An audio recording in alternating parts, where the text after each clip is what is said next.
Em 6 de novembro de 1997, policiais do condado de Cumbria, na Pensilvânia, encontraram um pai preocupado na porta da delegacia, alegando que seu filho de 15 anos, Mike Pollock, estava desaparecido.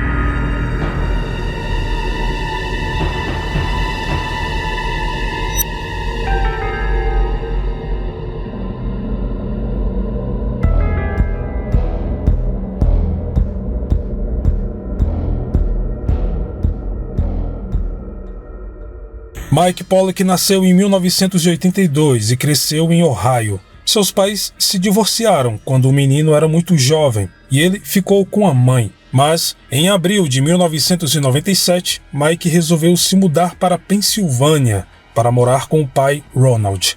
Desde então, os dois ficaram muito próximos e não desgrudavam um do outro. Foi por isso que Ronald estava aflito com o sumiço do filho. Ele não costumava sair sem avisar, nem mesmo para a escola. O policial designado para comandar o caso foi o detetive Greg Butcher, que resolveu fazer uma investigação extensa na vida de Mike. Primeiro, ele procurou amigos do jovem, conversou com vizinhos e conhecidos para descobrir se o garoto tinha inimigos ou até mesmo motivos para fugir de casa. Quando começamos a conversar com os amigos dele, eles falaram que Michael não faria isso, que ele não era de se levantar e ir embora sem motivo, que ele não tinha por que fugir de casa, e isso virou motivo de preocupação. Mais tarde, naquele dia, os detetives descobriram uma evidência crucial. Mike tinha começado a namorar uma garota recentemente chamada Micah.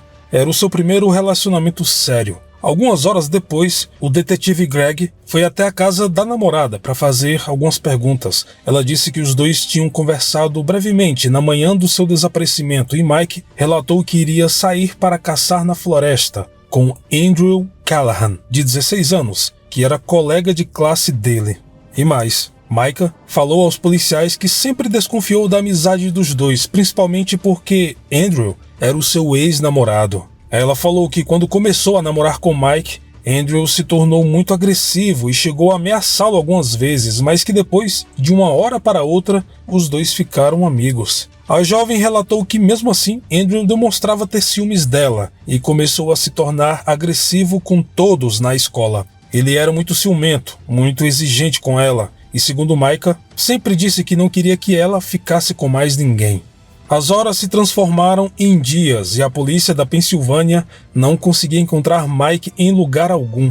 Uma força-tarefa foi montada para intensificar as buscas. Voluntários, policiais e bombeiros vasculharam toda a floresta por dias e noites, procurando alguma pista que ajudasse a encontrar Mike. Mas, quanto mais o tempo passava, menos esperança eles tinham de encontrar o garoto com vida. Normalmente, em casos de pessoas desaparecidas, as primeiras 48 horas são cruciais. Desesperados, os policiais bloquearam as estradas e começaram a interrogar todos que entravam e saíam da cidade. Mas, quando paravam alguém e mostravam uma foto de Mike, ninguém o conhecia. A situação estava se transformando em um beco sem saída e o delegado acreditava que era hora de arquivar o caso. Porém, algumas horas antes do bloqueio policial ser desfeito, eles pararam um homem que disse ter visto o jovem da foto. Ele estava andando por uma área desabitada alguns dias antes e viu Mike caminhando com outro jovem. Segundo essa testemunha, o outro jovem estava com a arma na mão e os dois seguiam em direção a uma mina abandonada. Quando a polícia mostrou uma foto de Andrew Callahan, o homem falou que provavelmente era ele, o outro jovem. As evidências estavam se acumulando e as perspectivas não eram boas para Mike. Na manhã seguinte, um grande destacamento de policiais e perícia forense começou a vasculhar a área ao redor da mina. A região era enorme e, para complicar ainda mais a situação, tinha chovido muito nos últimos dias, por isso era quase impossível encontrar qualquer evidência. No entanto, um policial notou algo que chamou sua atenção: uma lata de lixo, que parecia ter sido descartada recentemente. Após uma inspeção mais detalhada, gotas de sangue foram encontradas dentro da lata de lixo. A equipe forense coletou as amostras de sangue, bem como a água suja e lamacenta que estava dentro da lata de lixo, pois um DNA valioso poderia ser encontrado. Todo o material coletado foi enviado para o laboratório para análise. O médico forense Bruce Tucker determinou que o sangue encontrado na lixeira era realmente humano, mas havia tão pouco que ele não conseguiu obter um perfil de DNA. A única esperança era a água barrenta que a equipe forense havia coletado. Para detectar se havia sangue nela, Bruce colocou a água numa câmara de evaporação para tentar revelar partículas sólidas no interior. Quando o processo foi concluído, ele olhou para a câmara e não encontrou sangue, mas felizmente encontrou um fio de cabelo. Era uma pequena evidência, mas continha um DNA valioso. O processo foi lento e, infelizmente, o perfil de DNA não pôde ser determinante. A correspondência com Mike era de apenas 52%. Alguns dias após o início das buscas, a polícia resolveu usar uma grande equipe com 10 cães farejadores. Os animais rapidamente levaram os policiais para uma lagoa. Lá, eles encontraram o corpo de um jovem. Ele foi baleado nas costas e seus tornozelos estavam fortemente amarrados com corda. O exame do registro dentário confirmou que era realmente Mike Pollock. Ele foi baleado com uma arma calibre 12 a queima-roupa, tão perto que os estilhaços da bala que o atingiu nas costas foram parar no maxilar. Mike também apresentava vários hematomas e arranhões. Para a perícia, isso significava que ele não foi morto na lagoa, mas arrastado até lá de um outro lugar.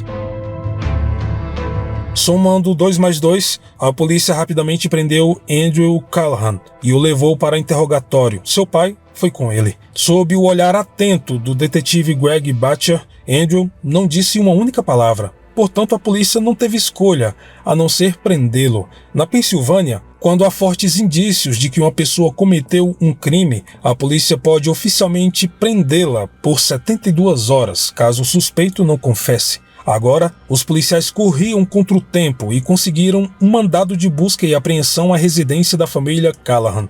Estávamos andando pela calçada da casa quando vimos algo pendurado na parte de trás do carro da família, próximo ao para-choque. Quando nos aproximamos, ficou óbvio que era um pedaço de corda pendurado. Sem surpresa, esta seria a mesma corda que Andrew supostamente usou para amarrar as pernas de Mike antes de jogá-lo na água. Poucos minutos depois, os policiais saíram da casa com 4 revólveres e outro pedaço de corda, além de sacolas cheias de roupas de Andrew. As evidências foram imediatamente enviadas ao laboratório para testes, mas infelizmente nenhuma arma pôde ser comparada com a bala que matou Mike e nenhuma evidência foi encontrada nas roupas de Andrew. A única coisa que restava para pesquisar no laboratório eram os pedaços de corda. Eram 3 peças. Uma usada para amarrar os tornozelos de Mike, a segunda, que a polícia encontrou no carro, e um terceiro pedaço que estava no quarto de Andrew. O que se seguiu foi uma simples comparação entre os pedaços usando um microscópio. Foi então determinado que as 3 peças pertenciam à mesma corda. Depois disso, os policiais levaram Andrew novamente para interrogatório e quando disseram que tinham provas irrefutáveis contra ele, o rapaz simplesmente confessou que atirou em Mike pelas costas, mas afirmou que foi um acidente. Andrew disse que os dois saíram para caçar pássaros. Mike estava a alguns metros à sua frente. Andrew deu um tiro para acertar uma ave que estava numa árvore logo à frente e acidentalmente atingiu seu amigo. Ele entrou em pânico e tentou se livrar do corpo, primeiro cobrindo-o com folhas secas e galhos, e depois correu para casa, onde começou a pensar em uma solução melhor. Vale lembrar que o médico legista afirmou que o tiro foi dado a uma curta distância, a menos de 90 centímetros. Então, Andrew poderia alegar que foi um acidente? Ele comprou uma lata de lixo em uma loja, pegou um pedaço de corda e levou tudo para o local do crime, onde jazia o corpo.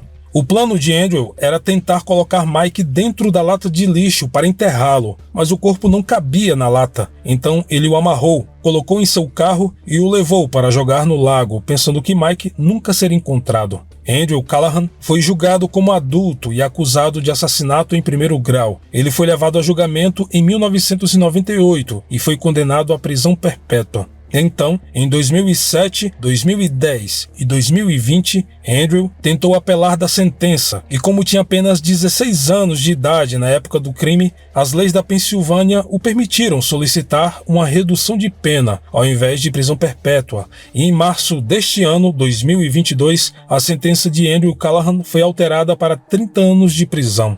Se não conseguir mais reduções por bom comportamento, ele poderá sair da prisão em 2028. Quando terá 47 anos de idade. Bom, este foi o vídeo de hoje. Muito obrigado pelo carinho e atenção de todos e, como sempre, nos vemos nos comentários. Até mais!